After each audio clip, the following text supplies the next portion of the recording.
அர்ஷத் கான் அதிர்ஷ்டவசமா தப்பிச்சாரு, பயங்கரமா விழுந்தாரு, ஆனா உயிர் பழைச்சாரு. மைதானத்துல அர்ஷத் கான் விழறத பார்த்து எல்லாரும் அதிர்ச்சி ஆயிட்டாங்க. Gujarat Titans versus Lucknow super Giants மேட்ச்ல ஒரு பெரிய விபத்து தவிர்த்துச்சு. அர்ஷத் கான் மயிரிழையில உயிர் தப்பிச்சாரு. ரொம்ப மோசமா விழுந்தாலும் அவருக்கு பெரிய காயம் எதுவும் ஏற்படாதது நல்லதா போச்சு. என்னதான் நடந்துச்சுன்னு உங்களுக்கு சொல்றோம். அர்ஷத் கான் குஜராத் டைட்டன்ஸோட இடது கை வேகப்பந்து வீச்சாளர். அவர் தன்னோட முதல் ஓவரை போட வந்தாரு.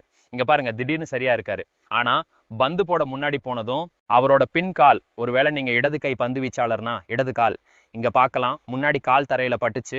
ஆனா பின் கால் முழுசா ஸ்கிட் ஆகிடுச்சு. இங்க இந்த படத்துல உங்களுக்கு புரியும் அவரோட கால் எப்படி இருக்குன்னு. கால் கிட்டத்தட்ட இங்கேயே கோணல் ஆகிடுச்சு. ஒரு கால் கோணல் ஆயிடுச்சுன்னா அப்புறம் நீங்க வெறும் முன் கால்ல நிக்க முடியாது, ரொம்ப மோசமா விழுந்துருவீங்க. இங்க பாருங்க அர்ஷத் கான் மைதானத்துல எவ்வளவு மோசமா விழுந்திருக்காருன்னு. இந்த படத்துல பாருங்க எவ்வளவு மோசமா அர்ஷத் கான் தன்னோட சமநிலை இழந்தாரு. இடது கால் ஸ்கிட் ஆகி பயங்கரமா விழுந்தாரு. இங்க பாருங்க, உண்மையிலேயே அவரால் தன்னை தானே சமாளிக்க முடியல. அவருக்கு பெரிய காயம் ஏற்படாதது கடவுளோட கருணை. நான் உங்களுக்கு சொல்றேன், இது அர்ஷத் கானுக்கு அதே ஓவர்ல ஒரு தடவை இல்ல 2 தடவை நடந்துச்சு.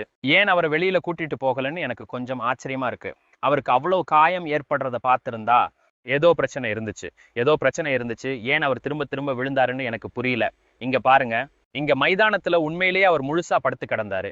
இது 2வது தடவை அர்ஷத் கான் விழுந்தப்போ எடுத்த படம். முழுசா மைதானத்துல படுத்துக்கிட்டாரு. அவருக்கு உண்மையிலேயே என்ன நடந்துச்சுன்னு புரியல. இங்க பாருங்க, அவர் 2வது தடவை விழுந்தப்போ, முதல் தடவை விழுந்தப்போ அவருக்கு பெரிய காயம் ஏற்படல. ஆனா 2வது தடவை விழுந்தப்போ அவரோட நெத்தி நேரடியா தரையில போய் மோதிச்சு. இங்க பாருங்க, அவர் முழுசா தலையால தான் விழுந்திருக்காரு.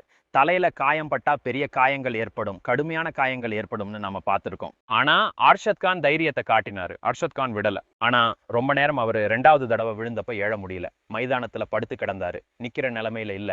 ஆனா அப்போ குஜராத் டைட்டன்ஸோட கேப்டன் சுப்மன் கில் முதல்ல அவர்கிட்ட போய் விசாரிச்சாரு. இங்க பாருங்க, வாஷிங்டன் சுந்தர், பார்த்திவ் படேல் பவுண்டரி லைன்ல உட்கார்ந்துருக்காங்க. உண்மையிலேயே அவங்க அதிர்ச்சி ஆயிட்டாங்க என்ன நடந்துச்சுன்னு. ஒரு பந்து வீச்சாளர் ஒரே ஓவர்ல 2 தடவை அதே மாதிரி விழுந்திருக்காரு. இங்க பாருங்க, அதனால அர்ஷத் கான் இடது கை வேகப்பந்து வீச்சாளர் ஒரே ஓவர்ல 2 தடவை பந்து வீசும் போது விழுந்தாரு. பின் கால் ரொம்ப ட்விஸ்ட் ஆகி மைதானத்துல இங்க பாருங்க 2வது தடவை தலையால தான் விழுந்தாரு. நல்ல விஷயம் என்னன்னா, அதுக்கப்புறமும் அவர் பந்து வீசினாரு. அதுக்கப்புறமும் அவருக்கு பெரிய பிரச்சனை எதுவும் இல்ல.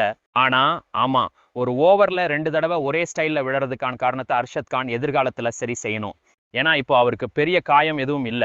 ஆனா எதிர்காலத்துல பெரிய காயங்கள் ஏற்படலாம். ஏன்னா இன்னும் நீண்ட காலம் கிரிக்கெட் ஆடணும். அதனால இந்த வீழ்ச்சியால அர்ஷத் கானுக்கு பெரிய காயம் எதுவும் ஏற்படாதது நல்ல விஷயம். உங்களுக்கு இந்த அப்டேட் பிடிச்சிருந்தா லைக் பண்ணுங்க. நம்ம நியூஸ் கிரீக் சேனலுக்கு சப்ஸ்கிரைப் பண்ண மறந்துடாதீங்க.